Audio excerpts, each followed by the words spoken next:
Silage harvest in the books, now just a nice evening leisurely mow. I've clearly pushed it too hard today. I'm starting to think that other really famous YouTube channel where the dad drives a Dodge is right. It's all junk. I accidentally disconnect something and the conditioner pops off. This area right here, you can see the conditioner has come out. I can't get it reattached. This is where the grass comes in, it gets cut, it gets conditioned, and it turns to hay. Now I'm stranded. Nothing like a 2-mile walk back to the farm.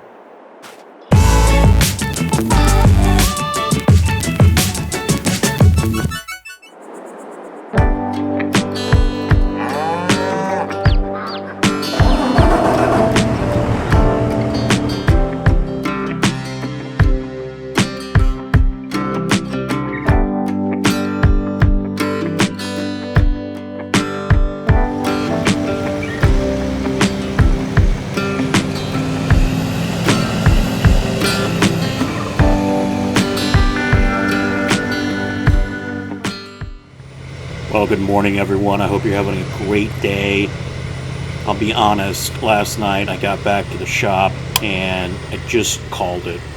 I went back to the house, grabbed a cold one, and went to bed. Sometimes you just need to rest and come at it again another day. Brand new morning, coming back from Prairie State. I actually spoke with Jimmy, our salesman there, and there's a potential that they've got a demo of a really beastly combine that we could use for most of October. And I'm hoping that the corn is going to be ready by then. It's still very green.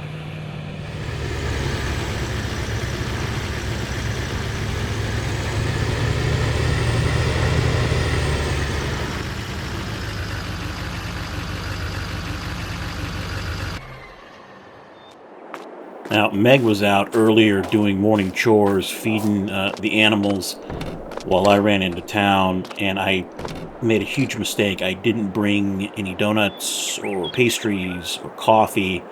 I'm going to be in huge trouble. Got a coffee for myself, but let's not tell her that, okay? We'll face that wrath a little later. My goal this morning is not to cut anything. There's way too much dew on the ground. We're going to have to wait until the sun comes out and dries off the hay that we've already cut. Now, equipment-wise, you saw in the intro that the Challenger Swather is broken. The New Holland chopper, we're done with it for the year. It's dirty, but it's functioning great.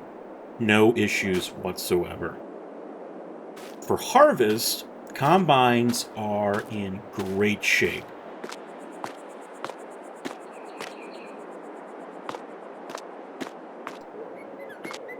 The 9250 has got the wheat and bean head on it.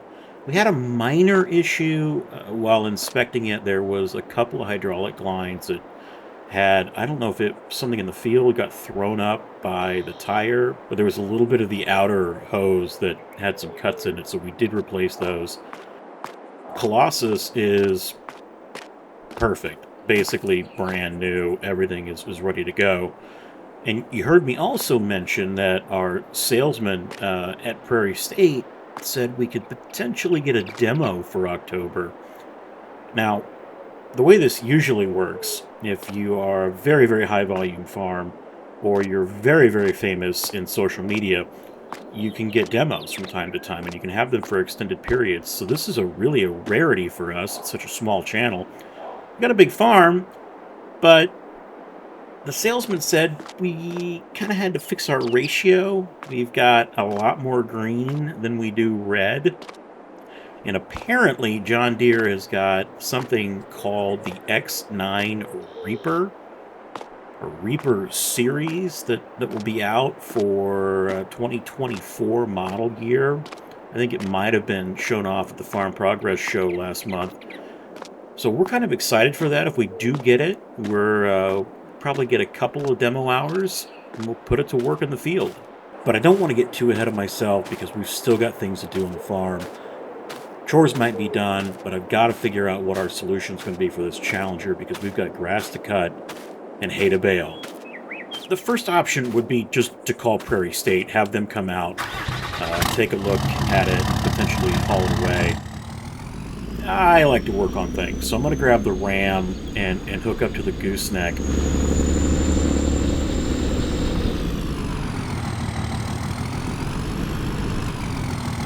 I've got the 8400 with a grabber on the front of it that I think we could potentially lift up the front of the swather, and I can maybe crawl under it, don't tell OSHA, get that conditioner pulled out.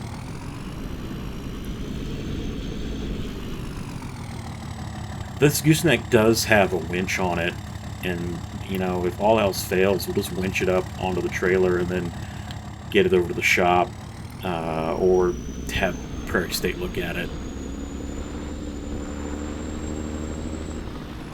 Over on the right, 2.2 million approximately, and that number kind of keeps going up. It's 2.14 million liters of silage in the bunks. Going to be excited to have actual usable food that we don't have to buy. It's getting very, very expensive.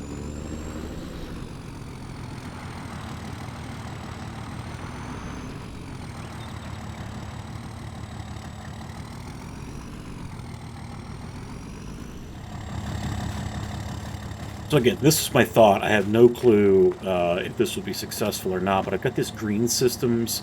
It's a bag handler on the front, but it's very, very handy because you can strap equipment to it. It's very, very strong.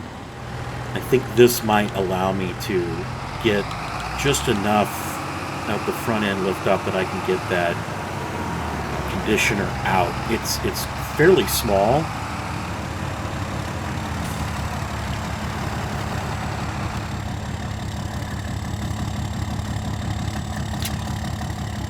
Forget to strap down here.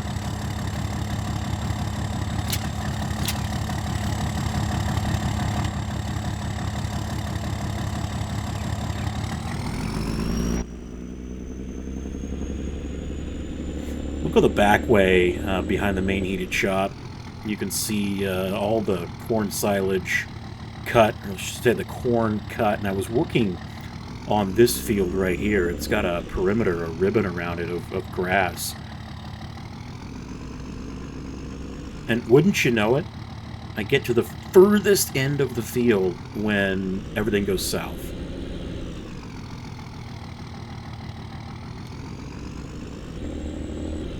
Follow my windrow around here. Again, things were going great. We just finished corn. I was super excited. It was very comfortable. And then, bang.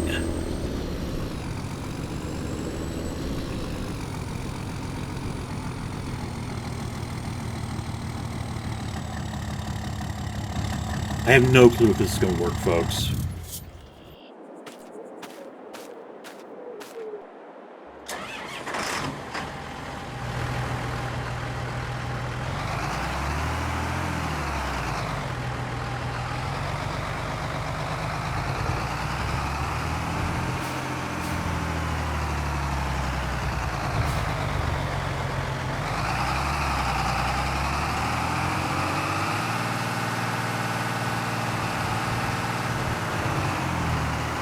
Let me get positioned here and I'll hop out. Again, it showed you in the intro, the cutter bar up front here has a conditioner in it. This is built into the game, into the mod. It's actually a really great mod. And you can see I have disconnected the actual conditioner. So it's two pieces that connect in there. And right now I can't raise, I can't lower, I can't move. When I try to move, I'm digging up the ground, and we don't want that. So my thought is if I can connect to this cutter arm up front with the green system, I might be able to lift it up just enough that I can get in there and pull that conditioner out. I don't know how heavy it is, but we're gonna give it a shot.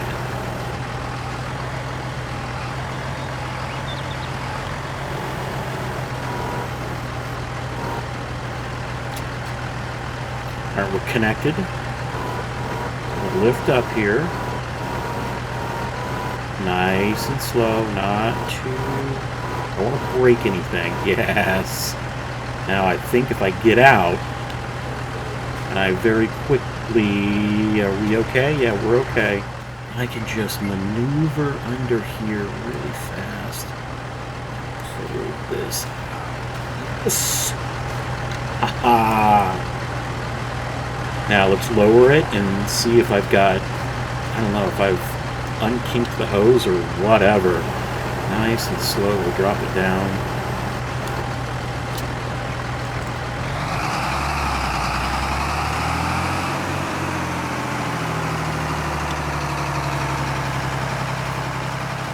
Let's hop back in the Challenger. We'll see. Look at that, it just raised up. This is great. Do I have... I probably need to attach just a minute. There we go, put the hoses back on. And look at that, I've got hydraulic control again. That's great. So I don't know what the issue is. I don't know if we've damaged or bent or cut some type of valve block or hose, but this is now, the conditioner has been removed. I can drive it. I don't know if I'm going to use it. I might. I don't know, because if we were to use this now, we would just be cutting grass. We'd have fresh grass on the ground, we'd have to come back in, we'd have to ted it, and then we'd have to windrow it, and then we'd have to pick it up, or bale it. I've got a bigger tractor for that. I've got a Magnum with a big cutter on the back. I didn't use it here because I thought it was probably a little too big, but I might just switch over to that. We'll still have to windrow, or ted, and then windrow again, but at least it's a much, much bigger cut than what we're getting out of the Challenger. And as I'm driving back, I've decided I'm going to just call Prairie State and have them come out and take a look at the Challenger. I've got the case, the Magnum with the big cutter on the back. It might take a little bit more work, but that's fine by me because we've got this beast.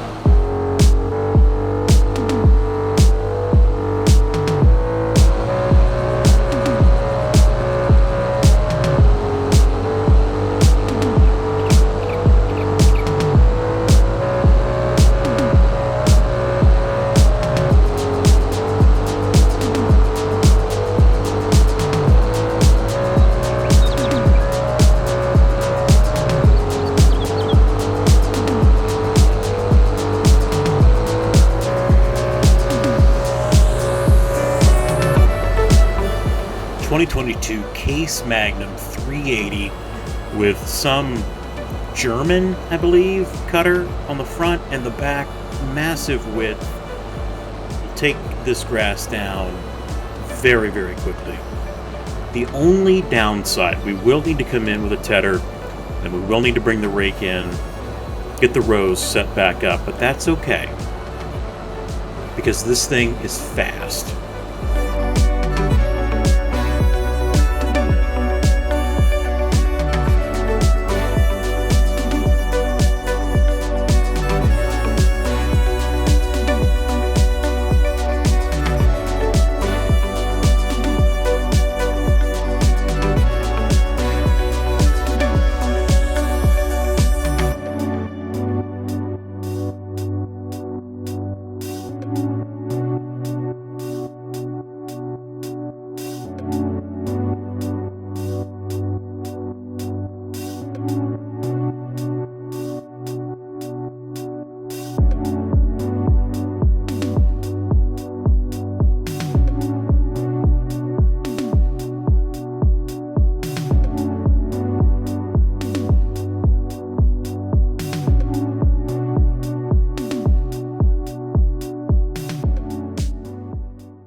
We made very short work of the strip around the cornfield.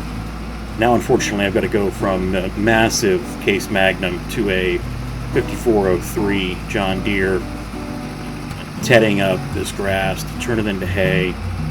This is going to take a lot longer. And as to not bore you with all of that, we did cut this other field that is north of the farm. I've already tedded, and I've got the little bitty case out with the windrower, the rake that we're pulling behind it, making these really nice, pretty lines. And this hay, it needs to dry a little bit. It's still pretty wet, so I feel like we're going to probably have this on the ground for a couple of days before we can get the baler out and start making some bales. So I think that will do it for today. I've got to finish raking this field, tedding the other field, and probably, again, going to be a couple of days for this to really dry out and make nice hay. I don't know how many bales we'll get off of this, but we need absolutely every single bale imaginable. As always, we're so thankful to have you on the channel, checking out the farm. If you would, please subscribe and comment. We'd love to hear from you. This is the Stovers. We'll see you next time.